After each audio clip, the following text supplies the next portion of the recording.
Evangelho de Deus, por Watchman capítulo 22, a maneira de Deus lidar com os pecados dos crentes, a disciplina no reino, parte 1. A Bíblia diz que o Senhor nos disciplina porque nos ama, como está em Hebreus capítulo 12, verso 6. Quando o homem ama, é tolerante, mas quando Deus ama, disciplina. Quando o homem ama, é descuidado, mas quando Deus ama, ele é sério. Se Deus não nos amasse, ele não teria enviado seu Filho para morrer pelos nossos pecados na cruz. Da mesma forma, se Deus não nos amasse, não nos disciplinaria. O amor disciplinador de Deus é o mesmo que o seu amor salvador, que fez com que ele enviasse seu Filho para morrer por nós na cruz. Foi seu amor que fez seu Filho morrer em nosso favor. Da mesma forma, é seu amor que nos disciplina. Todos os cristãos deveriam saber que não há contradição entre a disciplina de Deus e a graça de Deus. Pelo contrário, a disciplina de Deus manifesta a graça de Deus. Apesar de termos visto que uma pessoa não pode perecer após ser salva, jamais podemos dizer que essa pessoa nunca sofrerá a disciplina de Deus. Agora a questão é se a disciplina de Deus se restringe a esta era ou se ela se estende à era vindoura também. Essa é uma questão que muitos jamais consideraram, então vamos examiná-la. A Bíblia mostra que a disciplina de Deus não se restringe somente a esta era, ela também pode ser vista na próxima era. Muitos restringiram a disciplina de Deus a esta era. No entanto, você não consegue encontrar na Bíblia nenhuma base para tal ensinamento. Em se tratando da experiência cristã, certamente existe a possibilidade de disciplina na era vindoura. Muitos não são disciplinados nesta era. Embora sejam filhos de Deus, não têm um viver consagrado nesta era. Fazem o que querem e em muitas coisas são desobedientes por toda a vida até a morte. Embora alguns sejam zelosos e trabalhem pelo Senhor, e exteriormente até experimentem muitos milagres e obras de poder, todas essas coisas são feitas segundo a sua vontade pessoal e são contrárias ao propósito de Deus. Alguns têm até mesmo pecados evidentes e transgressões específicas. Não vemos muita disciplina neles. Pelo contrário, vivem tranquilamente e em paz partem deste mundo. Contudo, além de perderem a recompensa, essas pessoas serão disciplinadas no reino. Elas experimentarão uma disciplina específica de Deus. Portanto, de acordo com a experiência, se um cristão viver na terra hoje, sem controlar suas paixões, amando o mundo e andando nos seus próprios caminhos, será disciplinado na era vindoura. Temos amplas provas disso na Bíblia. O propósito da disciplina é a purificação. Segundo a palavra de Deus, a disciplina é para purificar. O homem está contaminado, portanto precisa ser purificado. Na Bíblia não há somente um tipo de purificação. A primeira purificação é a do sangue, isto é, a purificação pelo sangue do Senhor Jesus. A Bíblia menciona mais de 300 vezes, mas aqui nós citaremos somente 2 versículos. Hebreus 9:22 diz: "E quase todas as coisas segundo a lei são purificadas com sangue, e sem derramamento de sangue não há perdão." Esse versículo fala sobre a purificação pelo sangue. Hebreus 1:3 diz: "Sendo ele o resplendor da sua glória e a imagem impressa da sua substância, bem como sustentando e carregando todas as coisas pela palavra do seu poder, tendo feito a purificação dos pecados, assentou-se à direita da majestade nas alturas." Aqui podemos traduzir tendo feito a purificação dos pecados por tendo feito a limpeza dos pecados. Na Bíblia vemos que a purificação de nossos pecados é feita pelo sangue do Senhor Jesus. Após haver purificado nossos pecados, ele ascendeu às alturas e assentou-se à direita da majestade. Esse é o primeiro tipo de purificação na Bíblia. Todavia, apesar de muitas pessoas terem recebido a purificação pelo sangue do Senhor Jesus, ainda tem muitos pensamentos imundos enquanto vivem na terra. Ainda estão muito corrompidas pelo mundo e têm muitos pecados carnais. Por ainda haver esse tipo de coisas, Deus utiliza outros meios para nos purificar. Esses meios de purificação são a disciplina e a punição, sobre as quais falaremos agora. Em João 15:2, o Senhor diz: todo ramo em mim que não dá fruto, ele o corta, e todo que dá fruto, ele o limpa, para que produza mais fruto. O limpar aqui é uma purificação. Deus poda os elementos desnecessários, supérfluos e os obstáculos, para que os ramos produzam mais fruto. Isso é a disciplina de Deus. Portanto, o propósito da disciplina de Deus não é destruir-nos, mas aperfeiçoar-nos, a fim de que nos tornemos mais dignos da glória de Deus, da santidade de Deus e da justiça que é posta diante de nós. Portanto, na palavra de Deus existem dois tipos de purificação. Uma é a purificação pelo sangue do Senhor Jesus. A outra é a purificação que Deus faz por meio do nosso ambiente, família, saúde ou trabalho. Se nos permitirmos ter satisfação naquilo que não devemos ter, ou se nos recusarmos a eliminar o que for preciso, a mão disciplinadora de Deus recairá sobre nós e nossas circunstâncias. A purificação na era vindoura. Tal disciplina purificadora de Deus está restrita somente a esta era, ou ela também existe na era vindoura? Pela Bíblia, sabemos que a morte jamais muda alguém. Nenhuma passagem da Bíblia mostra o caso de uma pessoa que tenha sido mudada pela morte. Sabemos que no futuro estaremos com Deus eternamente. Na eternidade seremos como o Senhor, seremos santos, assim como o Senhor é santo. Mas será que podemos dizer que hoje somos tão santos como o Senhor é? Que somos dignos de estar com o Senhor pela eternidade? É verdade que o sangue do Senhor Jesus nos limpou e o registro de nossos pecados foi apagado. Isso é um fato, mas falando de modo subjetivo, Cristo vive em nós na prática? Permitimos que o Cristo ressurreto se expresse em nós? Nosso andar hoje ainda é muito diferente daquele que deverá ser na eternidade. Os dois estão muito distantes. Hoje estamos muito aquém da santidade, justiça e glória do Senhor. Muitos cristãos ainda estão cheios de pecados e imundície. Sendo assim, aqui temos um problema.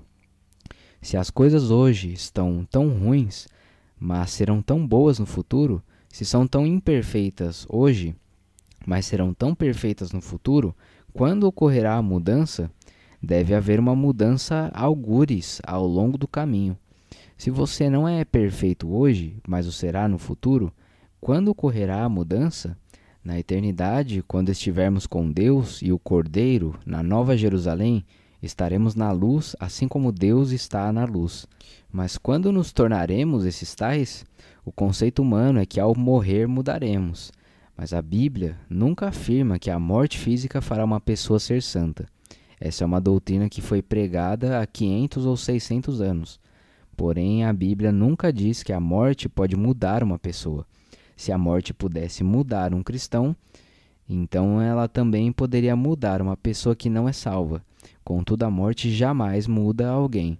O servo indolente ainda será indolente ao ser ressuscitado. As virgens nécias ainda eram nécias quando acordaram. Quando acordaram, a sua indolência e insensatez não tinham desaparecido. Se uma pessoa não muda nesta era, mas estará diferente no novo céu e nova terra, e se a morte não muda as pessoas, então quando ocorrerá a mudança?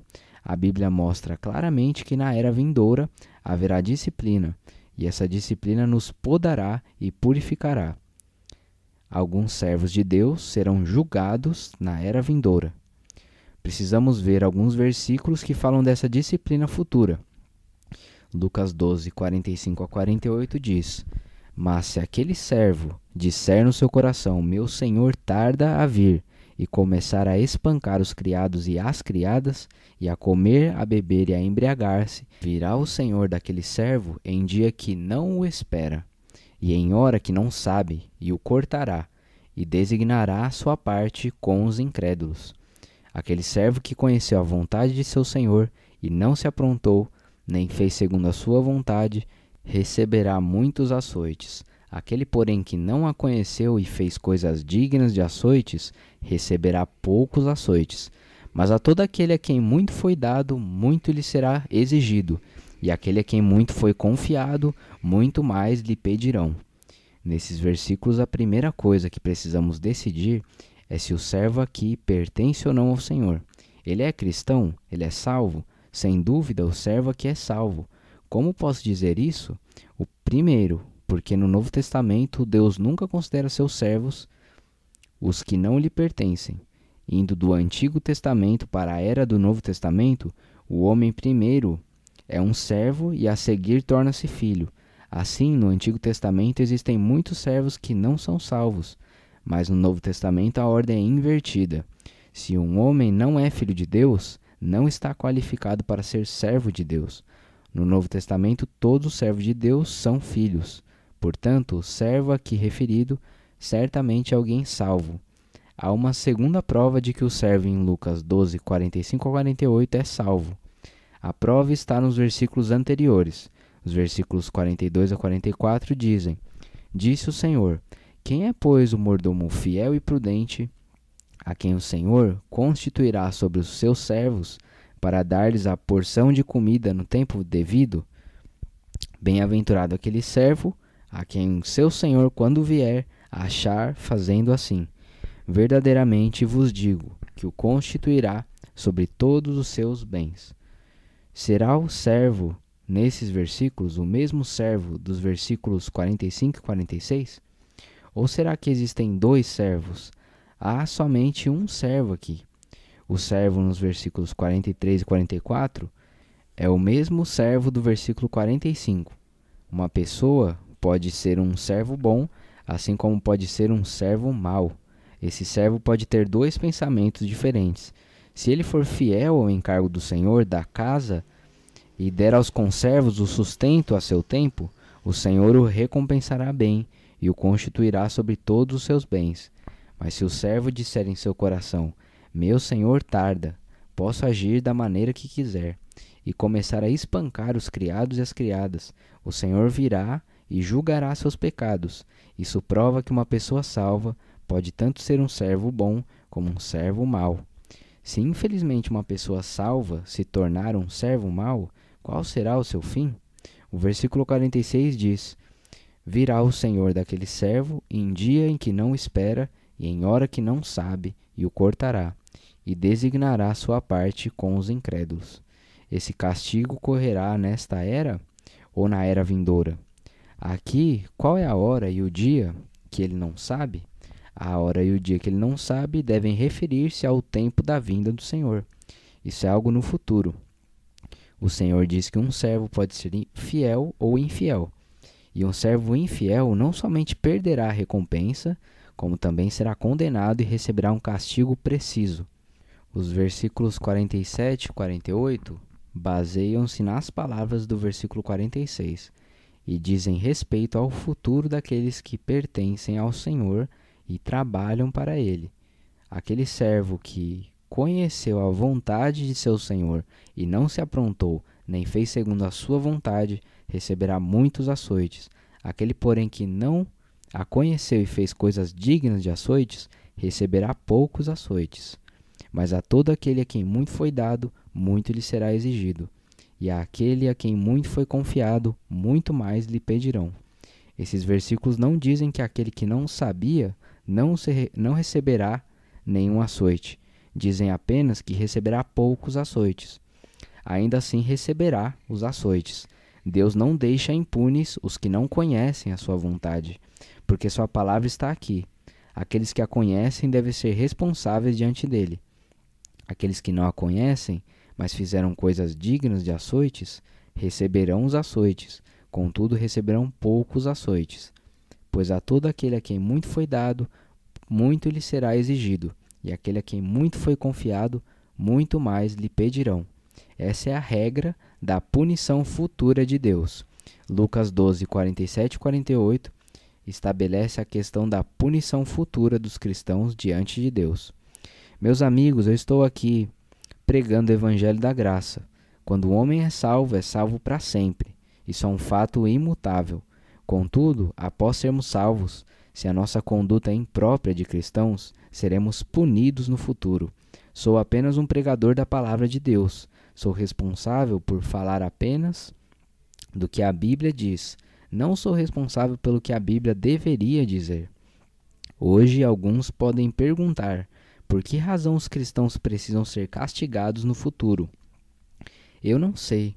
Pergunte você mesmo ao Senhor. Estou apenas dizendo que a Bíblia diz. Essa é a palavra do Senhor. Leiamos Colossenses 3, versos 23 a 25. Tudo que fizerdes, fazei-o com a alma, como para o Senhor, e não para homens, sabendo que recebereis do Senhor a herança como recompensa. Estais servindo ao Senhor, Cristo. Pois aquele que comete injustiça, receberá a injustiça que cometeu, e não há distinção de pessoas. O contexto dessa passagem deixa claro que esses versículos se referem a cristãos, não a incrédulos. Os versículos que vêm antes dessa passagem dizem como um cristão deve ser uma esposa, um marido, um pai ou uma mãe, um filho ou uma filha, um senhor ou um escravo. Em seguida, Paulo diz que se um cristão comete injustiça, receberá a injustiça que cometeu, pois não há distinção de pessoas. Isso nos mostra claramente que um cristão receberá a recompensa no tribunal de Cristo. Se ele cometer injustiça hoje, receberá a recompensa segundo o que tiver feito injustamente. Se agir justamente, ele receberá a recompensa segundo a sua justiça. Portanto, não podemos dizer que os cristãos não receberão certa porção de disciplina e castigo. Receber as coisas feitas por meio do corpo. Agora leiamos 2 Coríntios 5,10. Pois é necessário que todos nós sejamos manifestados diante do tribunal de Cristo, para que cada um receba, segundo o bem ou mal que tiver feito, por meio do corpo. Todos que leem a Bíblia devem saber que o tribunal de Cristo estará nos ares. Portanto, aqueles que estarão diante do tribunal serão os que forem arrebatados. E quem pode ser arrebatado? A Bíblia diz que somente os cristãos podem ser arrebatados.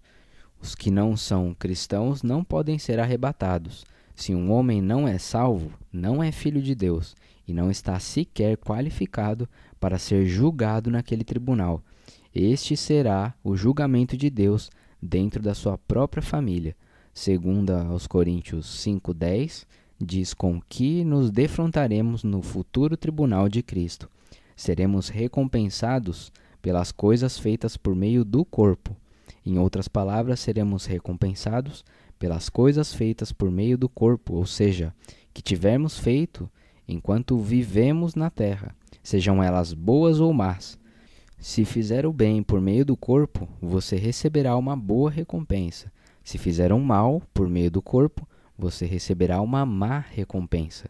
A palavra de Deus mostra claramente que no tribunal os que fazem o bem receberão uma recompensa, e os que não fazem o bem perderão a recompensa, serão recompensados segundo o mal que fizeram. Por existir um julgamento futuro, o apóstolo Paulo orou por misericórdia no futuro. Segundo Timóteo 1,18 diz: o Senhor lhe conceda naquele dia achar misericórdia da parte do Senhor, e tu sabes melhor do que eu quantos serviços ele me prestou em Éfeso. Aqui Paulo expressa o desejo de que Onesíforo possa achar misericórdia da parte do Senhor naquele dia. Se no futuro, quando estiver diante do tribunal, um cristão no máximo perder sua recompensa e não for castigado ou disciplinado, então essa palavra não tem significado. Paulo esperava que o Senhor fosse misericordioso com Onesíforo no seu julgamento, pois ele havia ajudado muito a Paulo e tinha propagado o evangelho juntamente com ele. Se existissem quaisquer falhas que Onesíforo houvesse cometido, Paulo esperava que o Senhor fosse misericordioso com ele. Portanto, vemos que os cristãos não só precisam do perdão, mas também da misericórdia de Deus na época do julgamento, no início do milênio. Caso contrário, eles estarão sujeitos ao castigo de Deus. No capítulo 4 de 2 Timóteo, há outro versículo que devemos ler. O versículo 16 diz: na minha primeira defesa, ninguém esteve ao meu lado. Pelo contrário, todos me abandonaram. Que isso não lhes seja levado em conta. Essa é outra oração. Quando Paulo estava na Ásia, todos ali o abandonaram. Quando ele estava diante do rei, sendo julgado, muitos cristãos ocultaram-se com medo da morte. Apesar de o haverem abandonado, Paulo orou para que tal pecado não fosse levado em conta contra eles. Portanto, vemos que no futuro Deus ainda julgará nossos pecados. Paulo orou aqui para que esse pecado não fosse contado contra eles. Há luz suficiente na Bíblia que nos mostra que se uma pessoa salva não for disciplinada pela sua conduta desleixada nesta era, ou não se arrepender após a disciplina, não apenas perderá sua recompensa, como também será castigada de um modo específico. Em Mateus 12, o Senhor Jesus menciona especificamente a blasfêmia contra o Espírito Santo. Todos os pecados podem ser perdoados. Todas as palavras que forem ditas contra o Filho do Homem podem ser perdoadas. Contudo, o pecado da blasfêmia contra o Espírito Santo não pode ser perdoado. Para esse pecado não haverá perdão nesta era e não haverá perdão na era vindoura. Está no verso 32. Na Bíblia, a era vindoura sempre se refere ao reino. Na língua original, a palavra era é aion e não cosmos. Se a palavra fosse cosmos, estaria se referindo à organização do mundo. Mas uma vez que a aion, ela se refere a um intervalo de tempo. Por isso ela foi traduzida por era. Hoje a era é a era da graça. A próxima era será a era na qual o Senhor virá para reinar por 1000 anos. Ao ler Mateus 12, você percebe que o perdão de pecados está dividido em 2 períodos. Alguns pecados são perdoados nesta era e outros serão perdoados na era vindoura. Algumas pessoas, por meio de disciplina, são perdoadas nesta era. Algumas pessoas podem não ter agido bem hoje, mas elas serão perdoadas no reino. Algumas pessoas são perdoadas ao serem salvas, mas seus pecados subsequentes não serão perdoados no reino. Pelo contrário, elas serão severamente castigadas. Este é o ensinamento bíblico acerca da punição. A punição para o cristão nesta era está suficientemente clara. Alguns cristãos que pecam, cujos problemas não foram resolvidos diante de Deus hoje, receberão punição no futuro. O reino é o tempo da punição futura. Exatamente quando ocorrerá a punição futura? Está claro que haverá punição no futuro após o Senhor voltar. Mas em que momento após a volta do Senhor isso ocorrerá? Consideremos 3 eras na Bíblia. A era presente pode ser chamada de era da graça. Ela pode também ser chamada de era do Evangelho ou era da Igreja. A era vindoura pode ser chamada de era do reino ou era do milênio, pois tal era durará somente 1000 anos. Como está em Apocalipse 20, verso 6. Após aquela era, ainda há outra era, que é uma era eterna. É a era do novo céu e nova terra. A Bíblia apresenta-nos essas 3 eras. A era da Igreja é a era da graça, porque a graça e o amor de Deus são manifestados nela. Nesta era, Deus salva os injustos e leva o homem a receber a graça do Senhor Jesus. Tudo nesta era é proveniente da graça, mas a era vindoura será a era de justiça. A era eterna também será uma era de graça. Hoje a era é uma era de graça, e a era do novo céu e nova terra também será uma era de graça. Contudo, o reino é justiça. Se você não tiver um conhecimento claro sobre essas eras, sua leitura da Bíblia, sua teologia e sua compreensão bíblica estarão incorretas. Tanto a era da Igreja como a era do novo céu e nova terra são eras da graça, mas a era do milênio é uma era parentética, especialmente preparada por Deus para recompensar os fiéis e castigar os pecaminosos. Aquele período será um período especial. Tanto o Novo como o Antigo Testamento nos dizem que neste período Deus lida com o homem em justiça. Podemos citar pelo menos 200 versículos do Antigo e do Novo Testamento acerca do julgamento justo no reino.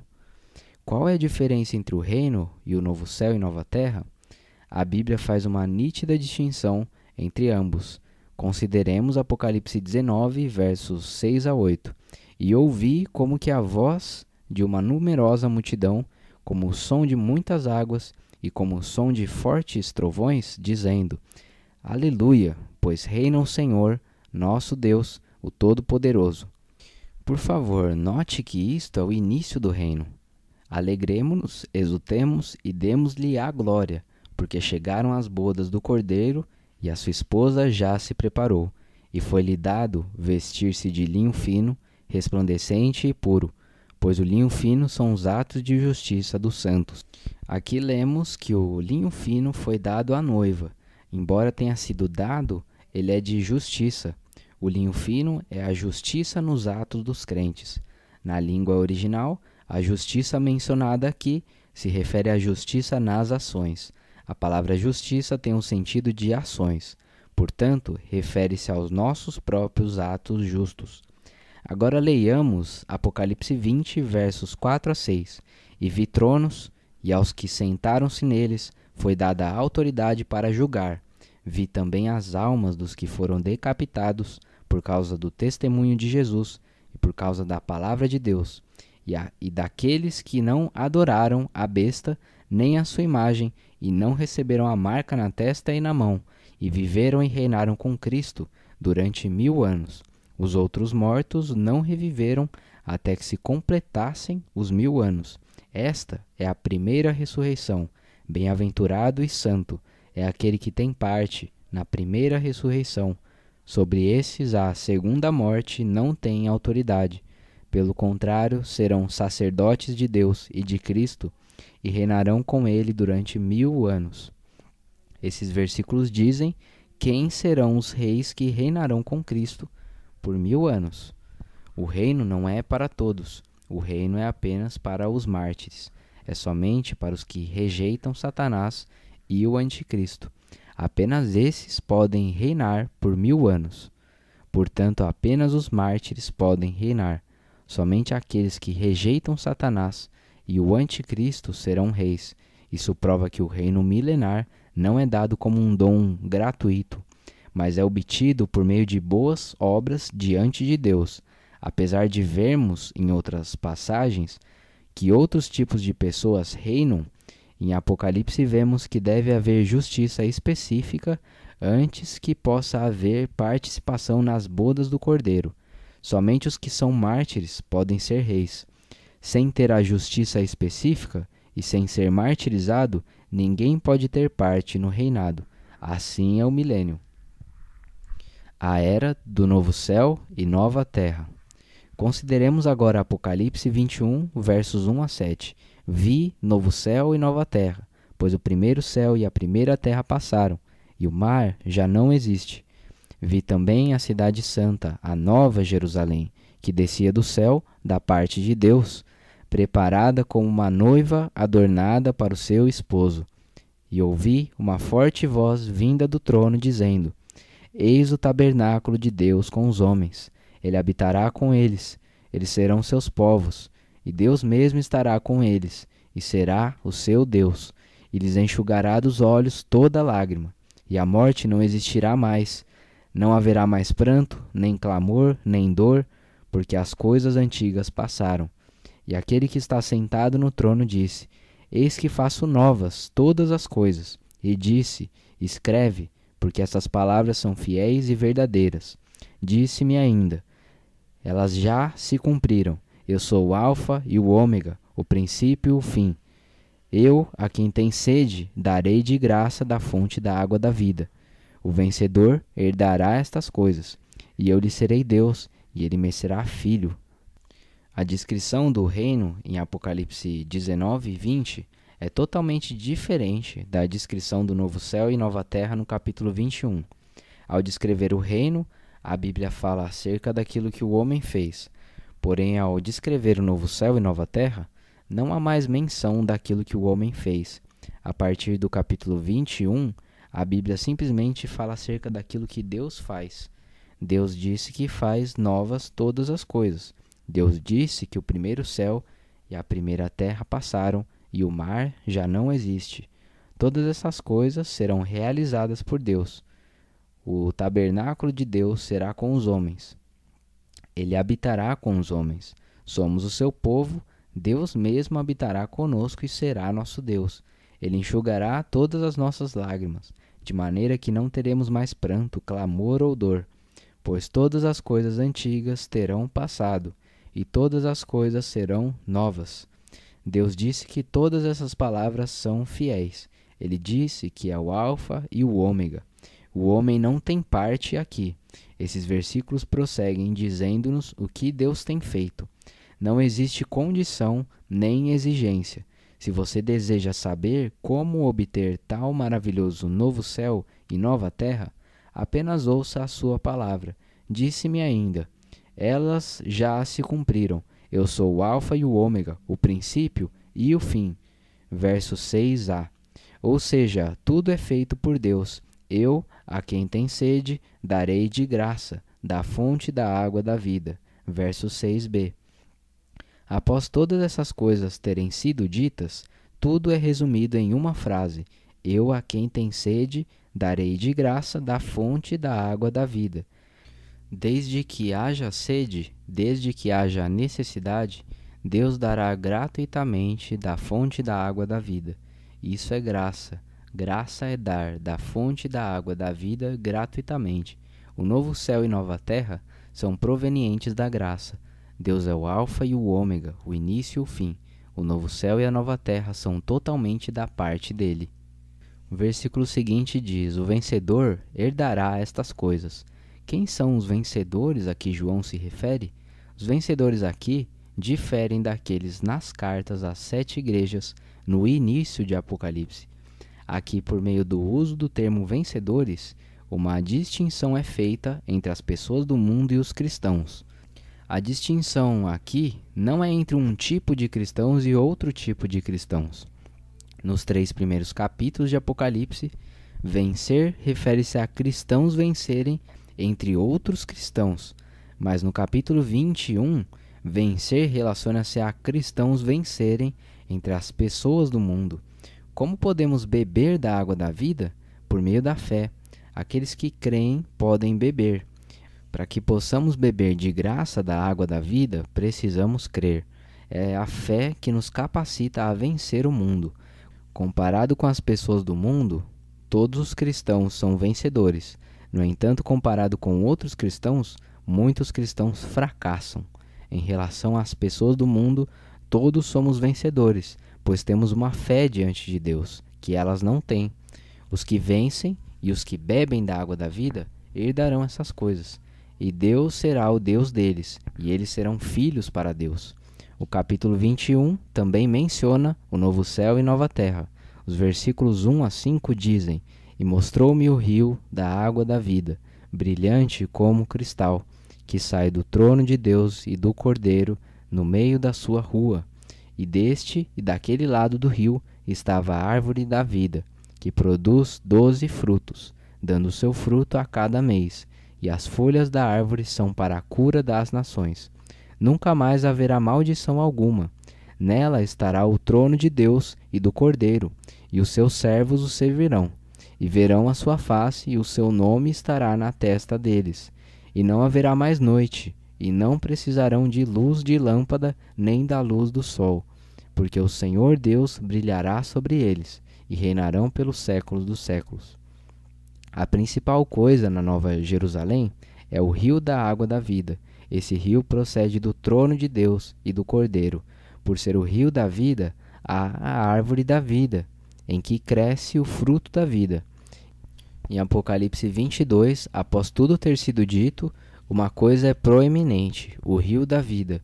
Esse rio da água da vida flui por toda a cidade. Como podemos desfrutar o rio da água da vida? No final de Apocalipse, após a era do reino e a era da igreja terminarem, o versículo 17 diz: e o Espírito e a noiva dizem: vem. Aquele que ouve, diga: vem. Aquele que tem sede, venha. Quem quiser, receba de graça a água da vida. Em outras palavras, todos são bem-vindos no novo céu e nova terra. No novo céu e nova terra há um trono, e do trono sai um rio. O rio provém de Deus e tem o trono como sua fonte. O trono é o centro do novo céu e nova terra. Além disso, a palavra cordeiro nunca é mencionada com relação ao reino, mas no novo céu e nova terra, o cordeiro certamente é mencionado. O trono é de Deus e do Cordeiro. Capítulo 22, verso 1. O Senhor Deus Todo-Poderoso e o Cordeiro são o templo da cidade. Capítulo 21, verso 22. E o Cordeiro é a lâmpada da cidade. Capítulo 21, verso 23. O fato de o Cordeiro ser mencionado com relação ao novo céu e nova terra indica que aquela será uma era da graça. Quando chegamos ao final de Apocalipse, a igreja, o reino e a tribulação não são mais mencionados. Em vez disso, descobrimos apenas que todos os que estão sedentos podem vir e tomar de graça da água da vida. Isso significa que você é convidado para o novo céu e nova terra. Tudo é gratuito. E ser gratuito significa que provém da graça. Portanto, o novo céu e nova terra são totalmente distintos do reino. O novo céu e nova terra nos são dados gratuitamente. Segundo o ensinamento de Apocalipse, podemos dizer que no novo céu e nova terra, Deus lida com o homem baseado na graça. No reino, contudo, ele lida com os cristãos com base na justiça. Portanto, devemos admitir que é no reino que Deus nos disciplina. No novo céu e nova terra, tudo é recebido gratuitamente. Nisso vemos a relação entre o presente e o futuro. Se hoje amarmos o mundo, andarmos segundo a carne e tivermos um viver desleixado, na era vindoura seremos disciplinados por Deus. Mas se amarmos o Senhor hoje e abandonarmos tudo por causa do Senhor, receberemos a graça de Deus e a sua recompensa. Esse é o ensinamento bíblico acerca dessas três eras. Eu não sou responsável pelo que estou falando aqui. Estou falando apenas a palavra de Deus. A palavra de Deus diz que na era vindoura haverá essas coisas. Deus mesmo se responsabiliza pelas suas próprias palavras. Eu apenas sei que o Filho de Deus disse essas palavras. É verdade que o homem pode desfrutar a vida eterna hoje, mas o reino é o tempo no qual Deus lidará com seus filhos. Se você tiver um viver desleixado hoje, será disciplinado no futuro. Portanto, temos uma segurança eterna, mas também temos um perigo temporário. Temos a garantia do novo céu e nova terra. Temos, porém, o perigo do reino. No reino poderemos sofrer severa punição e disciplina. Embora a salvação tenha sido estabelecida pela obra do Senhor Jesus, a recompensa será julgada pela obra de cada um. A salvação vem pela obra do Senhor Jesus. A recompensa vem pela nossa própria obra. Somos recompensados por obedecer à vontade de Deus e por não andar segundo a nossa própria vontade.